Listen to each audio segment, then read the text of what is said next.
Baik pemirsa Metro TV Lampung, kita akan melanjutkan pembahasan tajuk Lampung Pos kali ini tentang menutupi celah pungli sertifikat. Memang Bang Is, untuk penyaluran atau pembuatan atau ketika pemberian sertifikat ini seperti apa? Mengapa akhirnya Lampung Pos menyoroti hal ini, Bang Is? Kita ketahui sebelum pembagian sertifikat secara gratis juga kepemilikan sertifikat tanah ini, kalau dahulu kira-kira 10 tahun yang lalu, kalau kita mau mensertifikatkan tanah itu ada yang namanya Frona, ya kan? Nah, Frona ini kan biayanya gratis lah, kira-kira agak di bawah standar. Kalau umpama kita punya tanah, terus kita mau sertifikatkan, itu kepengurusannya berbelit-belit. Belum lagi dari meja ke meja itu kan ada uang perizinnya, ya kan? Belum lagi upah bagi mereka yang mengukur di lapangan, itu kan uang lagi gitu. Nah inilah yang yang dipotong birokrasi, yang dibabat oleh birokrasi seperti ini sudah tidak perlu lagi di era sekarang ini. Jadi masyarakat dengan kalau dia mau mengurus sertifikat bisa lebih baik tidak dengan lewat pungli atau lewat meja-meja yang pelicin tadi.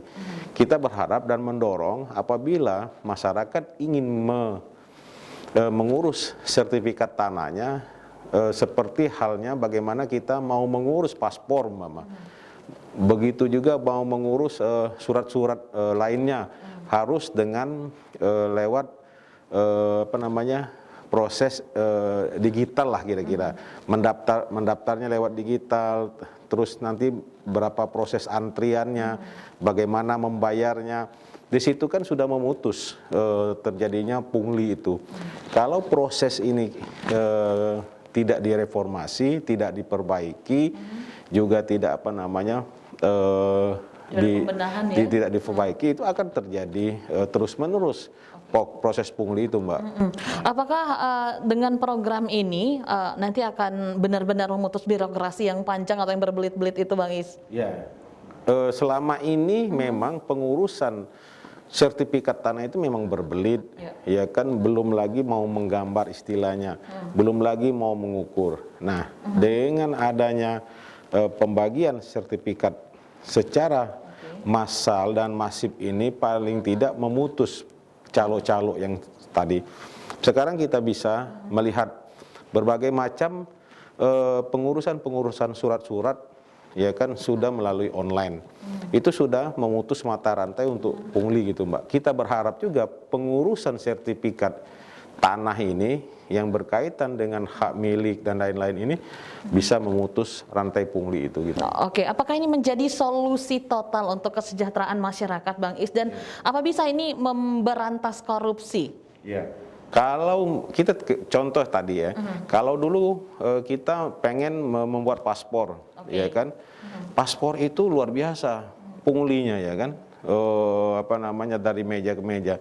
Nah sekarang membuat paspor tidak lagi ribet, ya kan, masuk aplikasinya, dibuat, didaftarkan, nanti tunggu nomor antriannya bisa kita masuk. Begitu juga dengan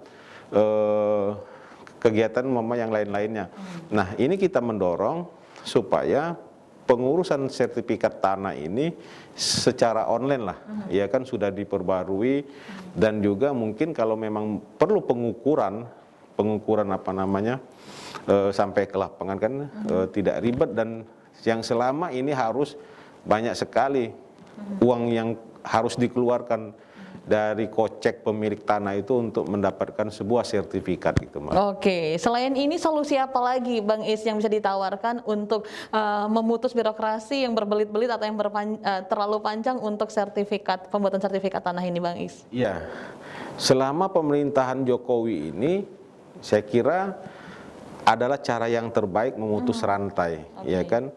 Jadi mungkin presiden ini melihat bagaimana dia ribetnya urusan tanah ini, dan dia sederhanakan dan dia bagikan sertifikat itu kepada masyarakat secara gratis gitu loh. Dan masyarakat punya hak, punya kepastian haknya, kepastian hukum kalau ada persoalan-persoalan di kemudian hari. Nah gitu tuh Mbak. Oke, kalau seandainya Bang Is, masyarakat dalam mengurus sertifikat ini menemukan hal masih seperti itu, masih pungli seperti itu, apa sebenarnya harus dilakukan oleh masyarakat Bang Is? Ya. Kita secara gampang aja sampaikan kepada aparat gitu kan.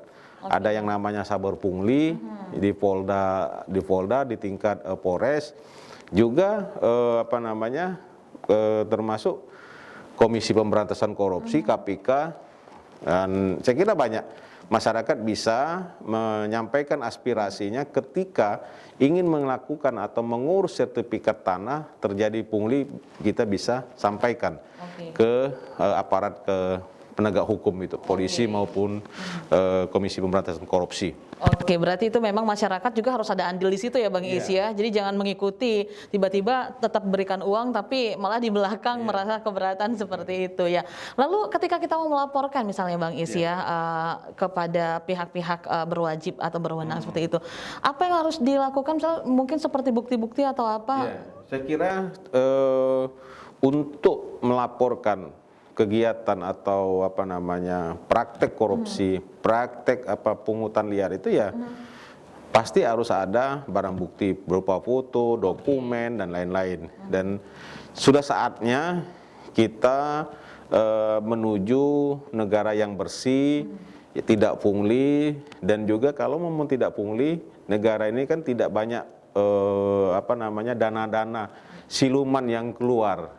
Dan ini kalau tidak terjadi pungli lagi, ya kan terjadilah peningkatan perekonomian di masyarakat, ya kan gitu.